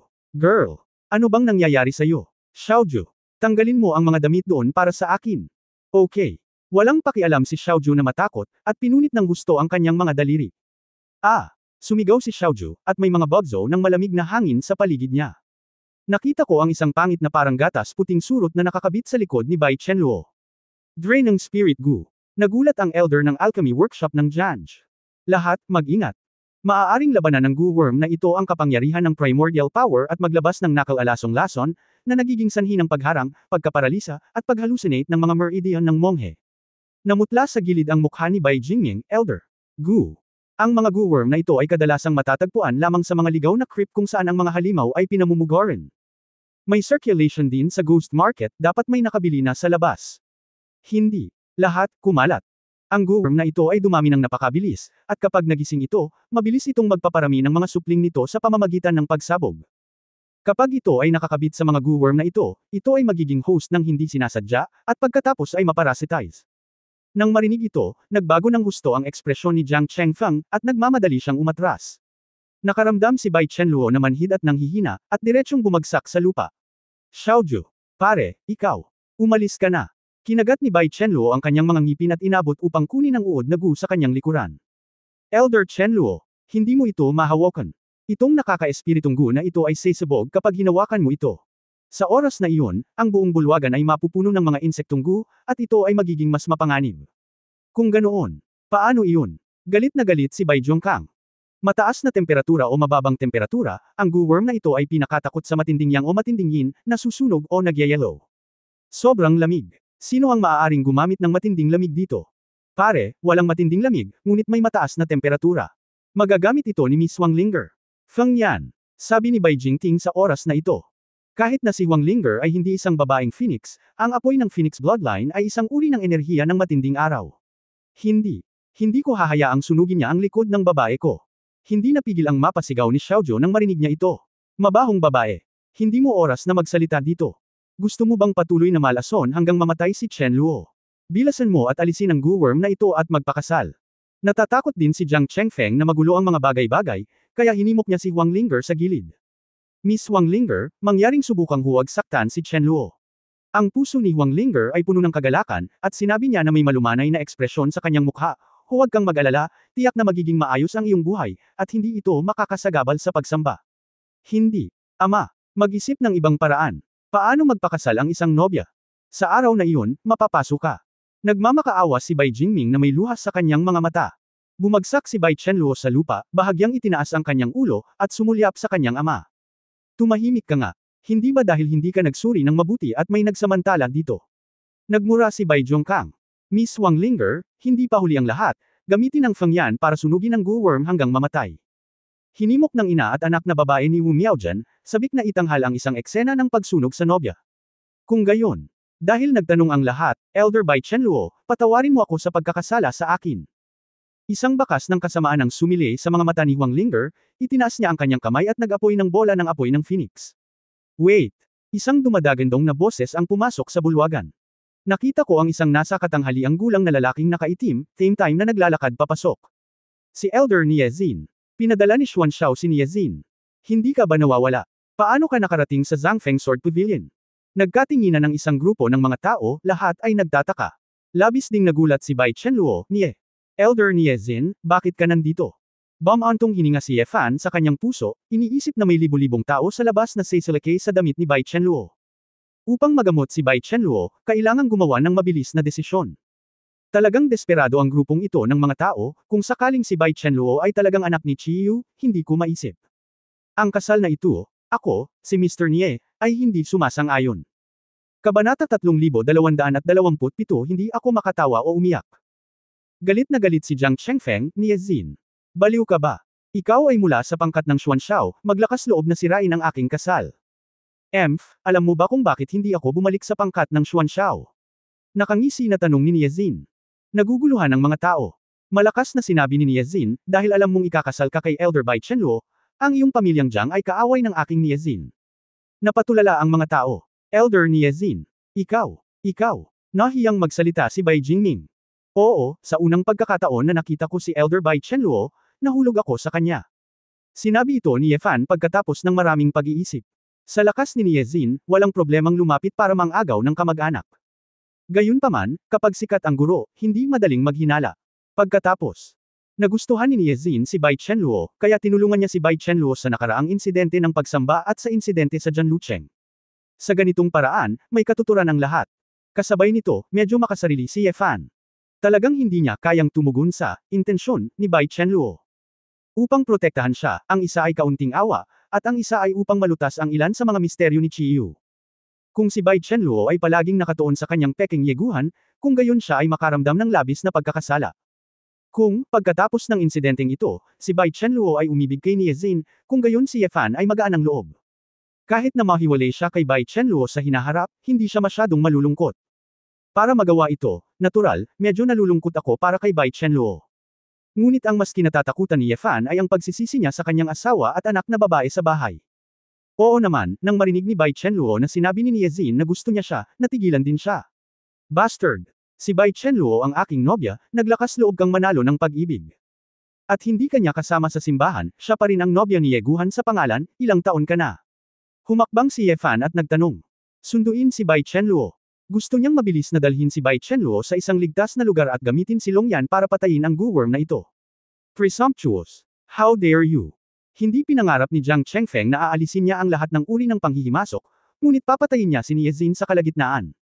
Sa sandaling ito, galit na galit siya kaya kinuha niya ang lumilipad na espada at sinaksak si Nie Jin ng isang espada. Ayaw ipakita ni Ye Fan ang labis na lakas, at pagkatapos lamang makaiwas sa pamamagitan ng isang panlilinlang, hinampos niya ng palad ang dibdib ni Jiang Chengfeng. Nabali ang tadyang at sternum at nadurog ang baga. Si Jiang Chengfeng ay dumura ng isang subo ng dugo at lumipad palabas. Maglakas loob na labanan ng elder na ito sa magulong kaharian. Mukhang nandidiri si Ye Fan, ikaw na pamilya Jiang, sa malaot madali, ay magiging mga lingkod ng aking pangkat ng Xuanshao. Pagkatapos ng lumaban, hindi nakalimutan ni Ye Fan na maghasik ng kaguluhan. Napatulala ang lahat sa pamilya Bai, baliw ba si Ye Xin? Gayunpaman, hindi nila inaasahan na napakalakas ni Ye Xin. Ano man ang mangyari, si Jiang Chengfeng ng magulong ikasyam na layer ay hindi dapat masyadong masugatan. Niyakap ni Ye Fan si Bai Chenluo. Sa oras na ito, ang Guworm ay pinasigla at direktang sumabog. Bilasan mo. Ang mga itlog ng Guworm ay lumipad mula sa hindi mabilang na maliliit na puting lumilipad na spot. Elder ni Ye Xin, huwag mo akong pansinin. Maparasitize ka. Ang mga meridian ni Bai Chenluo ay naharang sa sandaling ito, hindi niya nagawang itaas ang kanyang kakayahan, at siya ay ganap na walang kapangyarihan. Gaano kagaling si Ye Fan? Ang ganitong uri ng Guworm ay hindi makakasakit sa kanya, at kung ito ay maglakas loob na gawing parasitiko ito ay masusunog hanggang sa mamatay ng apoy ng dragon. Kaya naman ang bloodline ni Bai Chenluo ay hindi masyadong nagising, kung hindi, ang Baihu clan ay dapat gumamit ng kidlat para sunugin ang mga Guworm na ito hanggang sa mamatay. Ang ganitong uri ng nakakapagpapagod ng espiritu na si Gu ay maaaring harapin ang kapangyarihan ng primordial, ngunit hindi ang kapangyarihan ng bloodline. Okay lang, ang buhay ni Miss Chenluo ang pinakamahalagang bagay. Si Ye Fan ay mukhang mapagmahal. Bago makapag-react ang lahat sa pamilya Bai, kinuha ni Ye Fan si Bai Chenluo at lumipad palayo. Lolo, hinahabol ba natin o? Nag-alinlangan si Bai Chenhao. Natural na gustong humabol. Agad namang nagutos si Bai Zhongkang na magpadala ng mga tao para habulin si Ye Xin. Gayunpaman, sa katunayan, naiintindihan ng lahat na ito ay pagpapanggap lamang. Ang Ye Xin na iyon ay napakalakas, karamihan sa mga tao ay naghahanap ng kamatayan. It's nothing more than pretending, I don't want to offend the Jiang family. Umupo si Jiang Chengfeng sa gilid na may malungkot na mukha, nagngangalit ang kanyang mga ngipin. Paksayon ng Xuanshao. Ni Ye Xin. Puno ng hinanakit ang mga mata ni Jiang Chengfeng. Dumating si Bai Zhongkang at ang iba pa sa likod bahay. Ama, talagang gusto ni Ye Xin si Chenluo, at ang kanyang lakas ay mas malakas kaysa sa mga chismis. Ngayon mukhang magagamit natin ang relasyon ni Ye Xin para makita ang pangkat ng Xuanshao at ang pangkat ng Yuleng, dalawang tigre na nag-aaway. Sabi ni Bai Jingting na may masamang ngiti. Haha, sulit ang kasal ngayon, at humantong ito sa napakalaking isda. Ang batang ito na si Chenluo ay talagang maswerteng bituin ng ating Zhangfeng Sword Pavilion. Nag-aalalang sinabi ni Bai Jingming, Ama, si Chenluo ay nahawahan pa rin ng espiritual na espiritu Gu, tama ba na maalis ng ganito? Ano ang kinatatakutan mo, nasa Chaos Realm siya, at hindi na siya mamamatay? Simula noong kinuha siya ni Ye Xin, dapat may paraan para pagalingin siya. Sinamantala lang namin ang pagkakataong ito para pukawin ang relasyon ng Yuleng faction at Xuanshao faction. Bago ang pioneering battle, maaaring may ilang hindi inaasahang tagumpay. Matalino si tatay. Kasabay nito, sa isang tagong kuweba. Gumamit si Ye Fan ng ilang trick para mawalan ng malay si Bai Chenluo.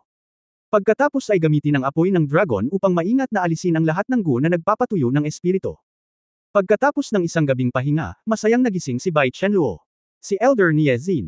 Tumingin si Bai Chenluo kay Ye Fan sa tabi ng apoy, umiwas ang kanyang mga mata. Oo, niligtas mo ako. Tumango si Ye Fan, magaling ka. Elder ni Ye Xin, okay ka lang ba? Tanong ni Bai Chenluo. Ayos lang, maliit na Guworm lang. Sinabi ni Ye Fan, Elder Chenluo, ang mga tao mula sa Zhangfeng Jianj ay masyadong malupit sa iyo. Sa pagkakataong ito ay malinaw na isang taong lihim na nagmamanipula sa iyong damit. Nalungkot si Bai Chenluo, sa totoo lang. Malamang alam ko kung sino ang may gawa nito. Alam mo, ikaw ba? Maghihiganti. Hindi ako patay, not to mention nos anay na ako sa ganitong klaseng bagay mula pa noong bata ako. Kung i-provoke ko ang mga taong iyon, ako ang magdurusa sa huli, at maging ang aking kasambahay ay madadami. Sumimangot si Ye Fan, ang hanggal na babaeng ito, kalahati ng kanyang buhay ay nawala, paano pa niya masasabing, sanay na ako? Elder ni Ye Xin, kahapon. Narinig ko lahat ng sinabi mo sa kasal. Kinagat ni Bai Chenluo ang kanyang mapupulang labi. Oh! Elder Chenluo, hindi mo kailangang ma-pressure, at hindi ko kailangang hilingin sa iyo na ipakita ang iyong pangako, intindihin mo lang ang aking intensyon. Ngumiti si Ye Fan. Nakahinga naman ng maluwag ang babae. Kung talagang gusto ni Ye Xin na gawin niya ang anumang bagay, hindi niya ito magagawa. Nagpapasalamat na tumango si Bai Chenluo, salamat. Elder Chenluo, ano ang susunod mong plano? Gusto kong manatili sa labas sandali at mapag-isa. Alam ni Bai Chenluo na kung babalik siya ngayon, tiyak na gagamitin siya bilang isang chip at ipapadala ng pabalik-balik. Siya ay nagkaroon ng sapat. Sa pagkakataong ito ay inilabas siya ni Ye Xin. Kahit na hindi siya bumalik, walang makakahuli sa kanya. Sa tingin ko ay hindi na dapat bumalik si Elder Chenluo, na ang Zhangfeng Sword Pavilion ay hindi magandang lugar. Binalak ni Ye Fan na hayaan si Bai Chenluo na maghanap muna ng tirahan sa labas. Sa ganitong paraan, sa susunod na gusto kong hanapin ang mga pahiwatig ni Chiyu, kailangan ko na lang siyang hanapin muli. Hindi na kailangang bumalik ni Bai Chenluo sa Jansh, lahat ng uri ng galit at panganib. Sa sandaling ito, biglang may naalala si Bai Chenluo. Elder Niezin, saan ang lugar na ito? Ay, malapit pa rin ito sa Zhangfeng Sword Pavilion. Well, hindi ito malayo, ngunit napakaligtas dito. Mabilis na kinuha ni Bai Chenluo ang Jade Talisman at nakipag-ugnayan kay Xiaoju. Xiaoju, okay ka lang. Ano? Ang pinaka-inaalala niya ay kung madadami ba si Xiaoju pagkatapos niyang umalis. Babae, ayos ka lang ba? Tuwang-tuwa si Xiaoju, naghintay ako ng balita mula sa babae, maganda na okay ka. Babae, sinasabi ko sa iyo, si Yu lang ay nagpadala ng maraming tao ngayon lang. Mga tao, pati ang ulong si Jiang Haolong ay nandito na. Ano, sila, hindi nila pinahirapan ka, tama ba? Mukhang kinakabahan si Bai Chenluo. Hindi, at si Jiang Chengfeng ay pinagalitan. Lumalabas na si Ye Guhan ay hindi patay, at hiniling ng pinuno ng Jiang si Jiang Chengfeng na bumalik, ngunit hindi siya sumunod. Lumalabas na ang bloodline ng dragon ni Ye Guhan ay umabot na sa 5-clawed golden dragon. Ang lakas ay nabigla sa pamilya Jiang. Iniligtas ni Ye Guhan ang Hanxiang Pavilion. Nakakamangha. Ngayon ang buong sekta ay nagulat. Iyon na nga. Hindi ko alam kung bakit, hindi pa dumarating si Ye Guhan, hindi ko alam kung nasa maling lugar ang teleportation. Nagningning ang mga mata ni Bai Chenluo at bigla siyang tumayo. Hindi siya patay. Pinutol ni Bai Chenluo ang komunikasyon at nagmamadaling sinabi, Elder Niezin, ako. Babalik ako sa Jansh, hindi pa patay si Ye Guhan, baka bumalik siya para hanapin ako. Maraming salamat sa pagkakataong ito, kung may pagkakataon, tiyak na magre-report si Chenluo. Falem. Si Ye Fan sa gilid ay natulala. Elder Chenluo, mangyaring gawin. Walang kabuluhan ang hero saving beauty kahapon. Bakit parang, napalibot mo ang sarili mo? Kabanata 3228 ang pangalawang kondisyon. Zhangfeng Sword Pavilion. Ang mga miyembro ng Royal Spirit Sect ay nakaupo sa bulwagan. Pinagalitan ni Jiang Haolong si Jiang Chengfeng para sa isang pass, ngunit nagulat siya nang marinig na inagaw ni Niezin ang kanyang mga kamag-anak. Ang Niezin na ito ay talagang gusto si Bai Chenluo. Ang matandang baka ay kumakain ng malambot na damo. Si Niezin ay orihinal na malabag, ngunit ito ay naiintindihan, ngunit hindi ko inaasahan na sa pagkakataong ito, para kay Bai Chenluo, siya ay magtatraidor sa pangkat ng Xuanxiao. Ito ay hindi kinakailangang isang pagkakanulo, marahil ang pangkat ng Xuanxiao ay sumusubok sa aming ilalim na linya. Ilang matatanda ng pamilyang Jiang ang nakipag-usap sa isa't isa sa pamamagitan ng voice transmission, at ang kanilang mga mukha ay hindi maganda. Si Bai Zhongkang at ang isang grupo ng mga tao mula sa pamilya Bai ay labis na napahiya sa panlabas, ngunit sila ay masaya sa kanilang mga puso. Pasensya na talaga Kuya Jiang, hindi ko inaasahan ang ganitong aksidente. Ang pangkat ng Xuanxiao ay palaging may mabuting pakikitungo sa iyong paksayon, at sa pagkakataong ito ay talagang sobra na. Pinigilan ni Bai Zhongkang ang isang ngiti at galit na sinabi. Hehe, Kuya Zhongkang, pumasok si Niezin, sinong makakaalam? Ngunit huwag kang mag-alala, ang aming Yulang faction ay hindi nilayon na patayin si Bai Chenluo. Ang aking apo na si Chengfeng, bagamat hindi perpekto, ay dapat magpakasal sa isang anak na babae ng isang marangal na pamilya. Malamig na ngumiti si Jiang Haolong, sinagot na hindi kwalipikado ang pamilya Bai. Hindi ngumiti si Bai Zhongkang, nako, natural lang, baka mapapangasawa lang ng apo ko ang kasalukuyang may-ari ng Hanxiang Pavilion. Talagang kakaibang sabihin, sa simula ay nag-recruit lamang kami ng isang young master mula sa Hanxiang Hall. Sa hindi inaasahang pagkakataon, binago nitong si Ye Guhan ang kanyang katawan at naging kasalukuyang may-ari ng museo. Kaming Zhangfeng Jansh, sa pagkakataong ito nag-recruit kami ng may-ari ng pavilion, hindi ko talaga inaasahan. Malamig na sumangot si Jiang Haojun at sinabing, Bai Zhongkang, huwag kang maging kampante. Hanggang kailan mabubuhay ang Hanxiang Pavilion ay hindi pa rin alam. Nang ang mga tao sa magkabilang panig ay nakaamoy ng ignition powder, isang figure ang mabilis na lumipad. Chenluo. Si Bai Chenluo, na naghubad ng kanyang pulang damit at nagpalit ng mahabang saya na damit, ay mukhang isang diwata. Pavilion Master. Nabalitaan kong bumalik na si Ye Guhan. Mukhang masaya si Bai Zhongkang, hindi ka ba kinidnap ni Niezin? Iginagalang ako ni Elder Niezin na parang panauhin, no offense, ayaw ko lang pakasalan si Jiang Chengfeng. Narinig ko na pagkatapos bumalik ni Ye Guhan, hindi niya ako pinigilan. Kinagat ni Jiang Chengfeng ang kanyang mga ngipin ay nangangati sa puot. Sila ni Niezin ay hindi pa nagkita ng ilang beses, kaya sila ay magiging magkaribal sa pag-ibig. Chenluo, gumaling na ba ang iyong lason sa Gu? Nagmamadaling humakbang si Bai Jingming para magtanong. Nag-init ang mga mata ni Bai Chenluo. Para sa ilang kadahilanan, nalaman niya na ang kanyang ama ay tila hindi masyadong walang puso. Kahit na siya ay walang malasakit sa kanya sa loob ng maraming taon, kahapon siya ay nasa krisis, at si Bai Jingming ay mas nababalisa kaysa sa iba. Pinagaling ako ni Elder Niezin. Mabuti naman. Nakahinga ng maluwag si Bai Jingming. Si Niezin talaga ay may ganoong paraan. Isang grupo ng matatanda ang nagulat. Girl. Wuho. Nakabalik ka ng ligtas, takot na takot ako.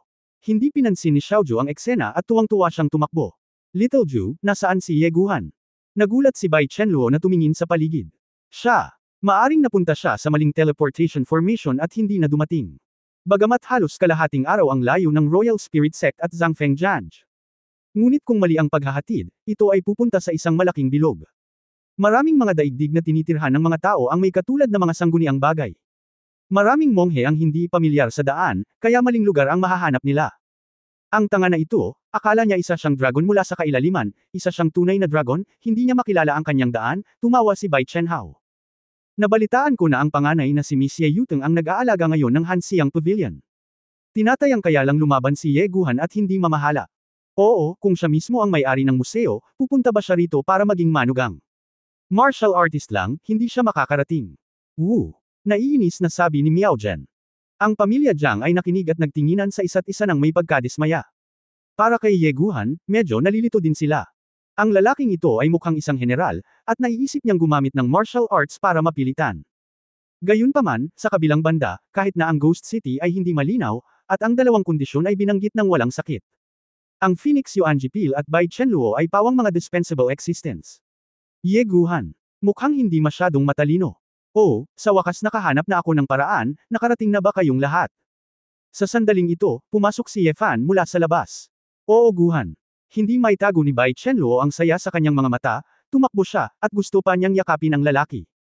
Pero nang buksan niya ang kamay niya sa kalahati, parang may iniisip siya, pero isinara niya iyon. Ikaw, ayos ka lang ba? Ano ang nangyayari sa Hanxiang Pavilion? Ako. Narinig mo na tinaboy mo ang tribo ng Gangshu. Nakita ni Ye Fan ang pag-aalala sa mga mata ni Bai Chenluo, at lalo siyang hindi komportable. Ayos lang ako. Ang aking panganay na kapatid na babae ang nag-aalaga ng Hanxiang Pavilion. Pinapanatili ng mga Diyos ang sekta, at ang tribo ng Gangshu ay wala na.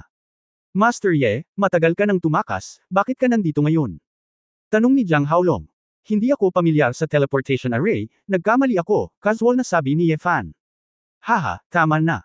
Ang tanga ay tanga. Tumawa si Bai Chenhao. Nanlamig ang mga mata ni Ye Fan, at agad na umangat ang kanyang figure, sinampal si Bai Chenhao sa lupa, at gamulong 7 o 8 metro. Array! Sumigaw si Bai Chenhao, naglabas ng ilang dagwang ngipin mula sa kanyang bibig, at ang kanyang mukha ay bulok. Ye Guhan! Anong ginagawa mo? Galit na galit si Bai Zhongkang, at namula si Bai Jingting. Dati ay tamad akong magmalasakit sa iyo, ngunit ngayon ako na ang may-ari ng Hanxiang Pavilion, mas mabuting magpakita ka ng paggalang. Wala akong pakialam, ngunit ang mukha ng Hanxiang Pavilion at ng pamilya Shenlang ay maaaring suron ng ilang basura. Lahat ng tao sa pamilya Bai ay natangay ng tingin ni Ye Fan, at lahat sila ay walang lakas ng loob na magsalita. Ngayon lang lumipat si Ye Fan, at wala silang oras para mag-react. Nang maisip nila na ginawa ng taong ito ang kanyang makakaya upang patayin si Gongzo Shuangbi at Pak Sei ng isang makapangyarihang tribo, walang sinuman sa kanila ang gustong pukawin sila. Nagpakita ng takot ang mga mata ni Bai Chenhao, at bigla niyang napagtanto na hindi ito ang hanggal na manugang na binubuli niya. Ngayon si Ye Guhan ay kumakatawan sa Hanxiang Pavilion, siya ang sanggol ng Zhangfeng Janj. Master Ye, naantala ang kasal ng apo ko, at asawa mo pa rin si Bai Chenluo. Tapos na, Kuya Zhongkang, ang ating Yulang faction, umalis na tayo. Pinangunahan ni Jiang Haolong ang mga tao at aalis na sana. Sandali lang. Sumulyap si Ye Fan sa kanila, may nakalimutan ba kayo? Hindi pa ba natutupad ang pangalawang kondisyon ko? Nagbago ang ekspresyon ni Jiang Haolong. Master Ye, si Bai Chenluo ay ganap na buo, sa palagay ko. Ang bagay ay narito, ito ay malapit na. Kung may mali kay Bai Chenluo, patay na ang apo mo ngayon. Lumubog ang mukha ni Ye Fan. Itinaas ni Bai Chenluo ang kanyang ulo sa pagkamangha, at ang kanyang magagandang mata ay kumikinang sa ningning. Hindi niya naintindihan, malinaw na itinulak siya ni Ye Guhan palayo, bakit muli niyang sinabi ang ganoong bagay? Sheng Feng, inamin mo ang iyong pagkakamali kay Master Ye, bumantong hininga si Jiang Haolong. Hindi sapat ang aminin mo ang iyong pagkakamali, lumuhod ka. Kowtow. Malamig na sabi ni Ye Fan. Ye Guhan. Ano ka ba? Kahit na ikaw ang may-ari ng Hanxiang Pavilion, isa ka pa ring basurang sekta. Galit na galit, sumigaw ng malakas. Hindi siya naniwala, pinayagan siya ng kanyang lolo at iba pang matatanda na mawala ang mukha ng pamilya Jiang ng Royal Spirit Sect sa harap ng napakaraming tagalabas. Kabanata 3229 na may tanong ako. Talagang ayaw ni Jiang Haolong at ng iba pa na gawin ito. Sa Yulang sect, sapat na ang yumuko kay Ye Fan at lumuhod. Sa harap ng mga tao ng Zhangfeng Jianj, isang malaking kahihiyan. Si Ye Guhan ay manugang ng pamilya Bai. Hindi ba't ang pamilyang Jiang ay lumuluhod para sa pamilya Bai? Master Ye, limitado ang pasensya ng aming pamilya Jiang. Nakuha mo na ang gusto mo, tanggapin mo na lang kapag nakita mo na, at huwag mong pababayaan ang lahat. Malungkot ang mukha ni Jiang Haolong, at medyo natakot na siya. Ye Guhan, kalimutan mo na, ayos lang ako. Hindi rin gusto ni Bai Chenluo na makaakit si Ye Guhan ng maraming kaaway. Hehe, Guhan, bigyan mo ng mukha si Lolo, at maiiwasan mong lumuhod. Ipinagpalagay ni Bai Zhongkang ang ugali ng isang elder. Ito ay tungkol sa dignidad ng aking pamilyang Shenlong at Hansiang Pavilion, at walang talakayan. Direktang tumanggi si Ye Fan. Noong una ay gusto ni Ye Fan na galitin siya ng pamilya Jiang, para makahanap siya ng pagkakataong patayin ang buong pamilya Jiang. Paano niya palalampasan ang magandang pagkakataon para ipahiya ang pamilya Jiang? Pinagtatawanan ni Bai Zhongkang ang kanyang sarili at mukhang nahihiya. Haha, tawa ako ng tawa. Ye Guhan, hindi ako luluhod, how dare you? Patayin mo ako. Kung maglakas loob kang hawakan ako, ang iyong Hansiang Pavilion ay ganap na mapapawi. Kumakain si Jiang Chengfeng tama, hindi nang ahas si Ye Guhan na gumawa ng anuman sa kanya. Si Ye Fan ay masyadong tamad na magsalita ng walang kaparikon, at ang kanyang mga mata ay kumislap ng gintong apoy. Ang Dragon Eye ay na-activate, at ang pagdagsa ng espiritual na kapangyarihan ay direktang nagdulot kay Jiang Chengfeng na mabigla sa kuryente. Lumuhod ka. Hindi napigilan ni Jiang Chengfeng ang kanyang sarili, ang kanyang likas na takot ay nagparamdam sa kanya na mapagpakumbaba at walang halaga sa harap ng isang gintong dragon. Kabog. Si Jiang Chengfeng ay lumuhod sa kanyang mga tuhod. Kowtow. Nagsimulang mabaliw si Jiang Chengfeng, humahampas sa lupa ng bang. Nagkamali ako. Nagkamali ako. Wala akong kahihiyan. Sumilip sa mga mapapangasawa ng ibang tao. Walang hiya ako. Puta ako. Yumuko si Jiang Chengfeng at sinasampal ang sarili paminsan-minsan. Isang uhog at luha, dumudugo pa ang ilong at noo. Napatulala ang pamilya Bai, ang marangal na young master ng pamilya Jiang ay nabawasan sa yugtong ito. Ang mga tao ng pamilya Bai ay nasa sabik at medyo nag-aalala. Hindi ba ito mapipilit ang pamilya Jiang sa isang dead end? Matitiis ba ito? Ye Guhan. Baliw ka ba? Gaya ng inaasahan, dumiretso si Jiang Haolong at itinulak si Ye Fan palayo. Ngunit direktang itinutok ni Ye Fan ang mag-aaral ng dragon kay Jiang Haolong. Umalis ka na. Isang malakas na mental stimulation ang naging demented na tao kay Jiang Haolong. Nakita ko si Jiang Haolong na nanginginig, ang kanyang mukha ay mapatla, at siya ay nakatayo sa tabi niya sa malamig na pawis. Ito ang Dragon Eye ng pamilya Shenlong. Ang husay ng 5-clawed golden dragon ay talagang kamangha-mangha. Ngunit sa pagkakaalam ko, ang Dragon Eye ay hindi masyadong masama. Natatakot ako na si Ye Guhan ay isang bloodline genius. May ganoong sitwasyon. Ang isang grupo ng mga puting matatanda ay nag-uusap sa bawat isa sa pagkamangha. Si Bai Chenluo ay nag-isip, at ang kanyang mga mata ay puno ng pagdududa.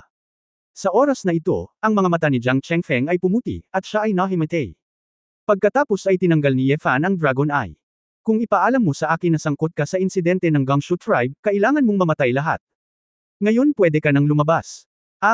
Galit na galit ang pamilya Jiang kaya kinuha nila ang nahihiya na si Jiang Chengfeng at umalis. Kapatid, ang kahihiyan ngayon, dapat nating ibalik ito ng 100 beses. Hindi mo na kailangang sabihin sa akin, alam ko rin. Hiniling ko kay Lao Liu na hanapin ang ninuno ng Tianmen. Sa susunod na labanan sa hangganan, ang mga ninuno ng Tianmen ay lalabas sa bundok, at tiyak na mamamatay si Ye Guhan. Pagkaalis ng pangkat ni Yulang, napakatahimik ng mga tao sa pamilya Bai. Lahat ay tumingin kay Ye Fan na may bakas ng takot. Tanging mga mata lamang ni Bai Jingming ang puno ng pag-aalala. Girl, ang galing. Ang tanga na ito. Napakalakas ni Uncle, magkakaroon tayo ng magandang buhay sa hinaharap. Tuwang-tuwa si Xiaoju. Anong maganda? Paano ang pamilyang Jiang ay sumuko? Mag-ingat sa susunod, ang pamilya Jiang ay makakahanap ng pagkakataon na gumanti anumang oras. Galit na umiling si Bai Jingming at sinabing, Shenluo, Guhan, sumama ka sa akin. Gustong makipagsabayan ni Wu Miaojian at Bai Chenqiong, ngunit pinigilan sila ni Bai Jingming. Kung hindi mo ito gagamitin, ikaw ay magiging malungkot at malungkot. Seryoso ang mukha ni Bai Jingming. Nagkatinginan sina Ye Fan at Bai Chenluo at sumunod. Itong pangatlong anak, bakit medyo kakaiba ngayon? Kumunot ang noo ni Bai Jingting. Ang pagkakaroon ng isang makapangyarihang manugang ay nagpapaganda sa akin. Si Wu Miaojian ay labis na hindi nasisiyahan. Anong yabang? Ang Yulang sect ang may pinakamaraming Diyos at ninuno sa iba't ibang sekta sa Wanshahe. Sa pagkakataong ito ay pinukaw ng Hangul na iyon ang pangkat ni Yulang, hintayin mong mamatay. Tumawa si Bai Chenqiong, hindi katakataka na lagi akong nagtitiis noon at naging tanga. Tinatayang alam ng creator at ng kanyang asawa na kapag naiwang mag-isa ang batang ito, makakahanap na siya ng sarili niyang paraan. Sinabi ni Bai Zhongkang na may masalimuot na ekspresyon, bawat silid sa pamilya Bai ay nakinig ng mabuti. Para kay Ye Guhan, lumayo kayong lahat. Para hindi magkagulo. Sunod-sunod na nag-order ang lahat. Sa katunayan, tila iniisip ng lahat na si Ye Guhan ay marahil ay isang panandaliang multo. Si Mushu ay mawawasak ng hangin sa kagubatan, ang batang ito, sa pagkakataong ito ay wala na siya sa katinuan. Kasabay nito, sa pag-aaral ni Bai Jingming. Iniabot ni Bai Jingming ang isang storage bag kay Bai Chenluo. Ama, ito ay. Naguguluhan si Bai Chenluo. Alam mo rin na ang pagiging ama ay walang mataas na katayuan sa sekta, at ang kanyang kita ay hindi mataas. Ang mga gusot na ito, bagamat hindi marami, ay sapat na para sa iyo upang manirahan sa ilang maliliit na bayan sa labas. Natigilan si Bai Chenluo, pare, gusto mo bang umalis tayo sa Janj? Kung hindi, mapait nang umiti si Bai Jingming, sa tingin mo ba ay maaaring manatiling walang malasakit ang pamilya Jiang pagkatapos na mapahiya? Ngayon, pupunta ka sana sa Chenluo, ngunit ngayon ang Guhan ay ang kaharian ng 5 kuko na gintong dragon, at dapat kang pumunta. Sabay kayong pumunta sa pioneering battle, at napakadali para sa pamilya Jiang na gumawa ng isang bagay sa inyo. Ang mga ninuno ng mga Diyos ay pumupunta sa isa o dalawa, at hindi mo alam kung paano sila namatay. Ang aming pamilya Bai, at ang mga ninuno ng Hansiang Pavilion, kahit na handa silang tumulong, buhay ka pa rin. Para sa plano ngayon, kayong mga lalaki, huwag kayong mag-alala tungkol sa anumang bagay, tumakbo hanggat maaari, at huwag hayaan ang pamilyang Jiang na mahanap kayo. Umiling si Bai Chenluo, kung aalis tayo, ano ang mangyayari sa iyo, ama? Ako, masama ang buhay ko, at walang pakialam dito. Ang akin, anuman ang mangyari, ako rin ang pangatlong master ng pamilya Bai, at magiging maayos ako. Namumula ang mga mata ni Bai Chenluo, pare. Paumanhin, lagi kong iniisip na wala sa puso mo ang aking anak, at ako ang sinisi mo. Hey, I really don't deserve to be your father. You are wrong. Alam na alam kung incompetent ako. Okay, let's go. Huwag mong kunin si Xiaoju.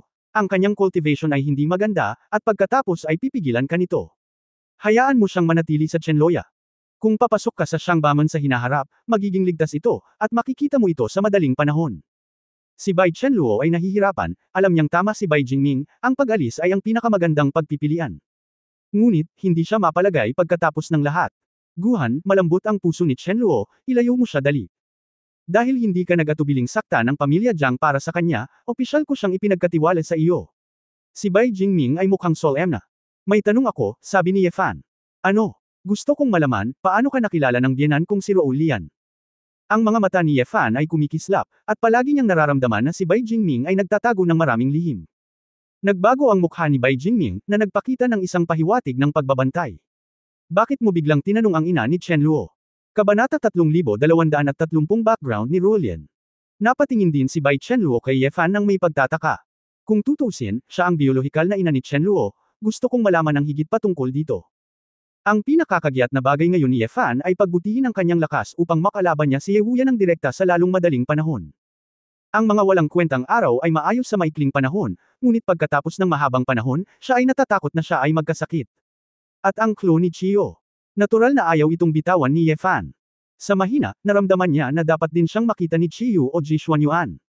Gaano man ito kasama, ang pakikipaglaban sa ganoong uri ng powerhouse ay napakalaking tulong din sa kanya. Siya ay isang mortal lamang at walang masabi. Dahil nagmamalasakit ka kay Chenluo, trituhin mo na lang siyang mabuti sa hinaharap. Walang kinalaman sa iyo ang mga gawain ng ating mga matatanda. Malinaw na ayaw ni Bai Jingxian na magbanggit pa. Pare, saan ang bayan ng aking ina? Napukaw din si Bai Chenluo. Bakit mo tinatanong ang mga tanong na ito? Ako, dahil gusto kong iwan ang Janj, kung gayon. Gusto kong pumunta sa bayan ng aking ina. Hindi pwede. Galit na galit si Bai Jingming, wala siyang sariling bayan. Paano ito? Kung ikaw ay isang tao, dapat kang magkaroon ng sariling bayan, pati na rin ang mga kapatid ng iyong ina, mga angkan. Sabi ko hindi. Fair na.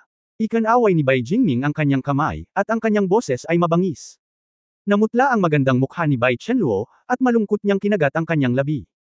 Hindi niya maintindihan kung bakit saglit lang naging mabait sa kanya ang ama at mabangis. Gustong malaman ng isang anak na babae ang tungkol sa nakaraan ng kanyang biolohikal na ina, ano ang mali. Iginala ni Ye Fan ang kanyang mga mata, alam na hindi niya magagawang magtanong ng ganoong tanong. Chenluo, umalis na tayo. Bumantong hininga si Bai Chenluo at tumanggo lamang sa kanyang ulo. Pare, kung gayon. Wala na ang anak, alagaan ka. Umalis ang dalawa sa pag-aaral. Bumalik ka muna sa Chenloya, magpaalam ka kay Xiaoju, at hahanapin kita kapag may gagawin ako. Sabi ni Ye Fan. Gusto mo bang gamitin ang mata ng dragon para sa pilitang magtanong sa aking ama? Biglang nakita ni Bai Chenluo ang intensyon ng lalaki. Awkward na ngumiti si Ye Fan, ang iyong ama. Halatang may itinatago. Kung ganoon, bakit hindi mo ako tanungin sa harap ko? Wala kang pakialam. Kahit na ikinalulungkot ko ama, ngunit gusto kong malaman ang higit patungkol sa background ng aking ina, hindi ko nais na maging isang nalilitong anak na babae. Matigas na sinabi ni Bai Chenluo, naghihintay ako sa labas, umalis ka, hindi kita sinisisi. Hindi masyadong nagsalita si Ye Fan nang makita niyang sinabi iyon ng babae. Bumalik ulit sa study room. Ano nga ulit ang ginagawa mo dito? Natigilan ang ekspresyon ni Bai Jingming nang magtanong siya. Pagkatapos ng lahat, sa Chaos Realm, hindi kayang hawakan ng mental power na iyon ang Dragon Soul ni Ye Fan. Sabihin mo sa akin, saan ang bayan ni Roulian? Si Bai Jingming ay likas na lumaban, na gustong itago ang sekreto. Gayunpaman, sa ilalim ng napakalaking pressure ng Dragon Soul, hindi na niya kinaya. Kung Roulian, sabihin mong wala siyang bayang kinilakan. Hindi. Bakit? Sumimangot si Ye Fan. Ang kanilang angkan ay pawang mga gala, walang tiyak na tirahan, at wala silang apelyido. Sinabi ni Roulian na ang kanilang angkan, mula sa henerasyon hanggang sa henerasyon, ay mga mortal. Ang mga kwalifikasyon sa paglilinang ay napakahirap, kaya madalas silang inaalipin. Mukhang may espesyal silang background, kaya halos lipulin ng kanilang mga ninuno ang pamilya. Nang makilala ko si Roulian, siya ay isang alipin at ibinenta sa Ghost Market. Natigilan si Ye Fan, talagang binili si Roulian. Ghost Market. Aling Ghost Market? Yuan's Ghost City, isa sa nangungunang 10 Ghost City. May kapamilya ba si Roulian? Noong siya ay bata pa, siya ay ibinenta sa isang museo ng sining upang mag-aral ng sining dahil hindi niya kayang mabuhay. Ang pamilya ay hindi nagkita mula noon. Sa tingin ko lahat ito ay mula sa iba't ibang lugar. Any clues? Naglabas si Bai Jingming ng pendant mula sa kanyang storage bag.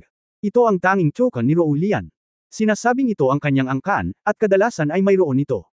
Ngunit nararamdaman niya na ang kanyang pamilya ay isinumpa at ipinanganak upang magdusa, at ang tanda na ito ay puno ng kasawian.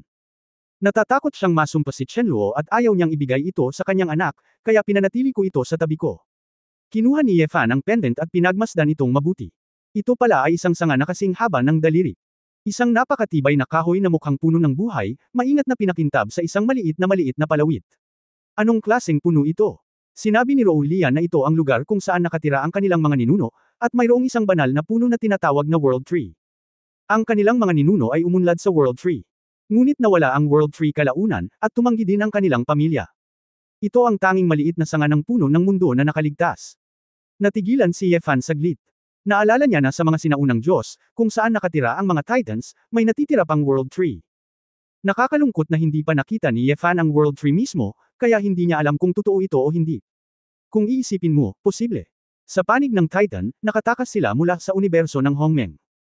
Hindi nakakagulat na inalis nila ang libingan ng mga Diyos at kinuha ang isang puno ng mundo. Tila ang background nitong Roulian ay medyo sinaunang. Lalong nagiging curious si Ye Fan, anong lahi ito, kung wala ang World Tree, ito ay mawawala. Hindi ka lang talaga nakahanap ng babae, ang lahi na ito ay dapat magtago ng malaking sikreto. Sino ang nagpinta ng larawan ni Roulian? Alam mo ba kung ano ang ibig sabihin ng mga salita dito? Napasinghap si Bai Jingming nang marinig niya ang tanong na ito. Ako, hindi ko alam. Diablo iyon. Yan ang mga salita ng Diablo. Sino? Sinong tinatawag mong demonyo? Ang demonyong iyon, kung hindi dahil sa kanya, hindi sana namatay si Roulian sa depresyon. Niyurakan ni Hizuo si Roulian, ngunit iniwan siya sa gulo, iniwan siya sa isang ghost market. Chenluo. Si Chenluo ay hindi dapat matagpuan ng demonyong iyon. Papatayin siya ng Diablo. Talagang hindi. Shiyu ba ang tawag sa demonyong iyon? Ay, hindi ko alam. Sinabi ito ni Bai Jingming, umiiyak sa sakit. Itinulak ang pinto. Hindi makapaniwalang tumingin si Bai Chenluo sa kanyang ama. Hindi man niya ito lubos na naiintindihan, alam niyang iba ang kanyang biological father.